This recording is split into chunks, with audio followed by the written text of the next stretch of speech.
চিটফান্ডের পরেও করেছিলেন, তারপরে বলেছিলেন আমি সব ঠিক করে দিচ্ছি, করেছেন। কিন্তু আমার কাছে আর কিছু করবেন না, সার্কাস করবেন ইন্ডোর স্টেডিয়াম। এই কথা তো গত 1 বছর ধরে চলছে এই রায়ের পরে। কিভাবে নিয়োগটাকে যে অন্যায় হয়েছে সেই অন্যায়টাকে যারা টেন্টেড তাদের তালিকা দেওয়ার কথা বলা হয়েছিল, কেন দেননি? তাদের তো কোনো মিটিং লাগে না।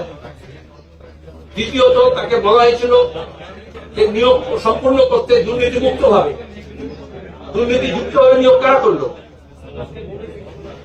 এবং আজকে সুপ্রিম কোর্ট বলছে গোটাটা করা হয়েছে পরিকল্পিত ভাবে, এবং স্কুল সার্ভিস কমিশন করেছে। এই জন্য স্কুল সার্ভিস কমিশন লিস্ট দেয়নি যে কাদের অবৈধ নিয়োগ করা হয়েছিল অবৈধভাবে।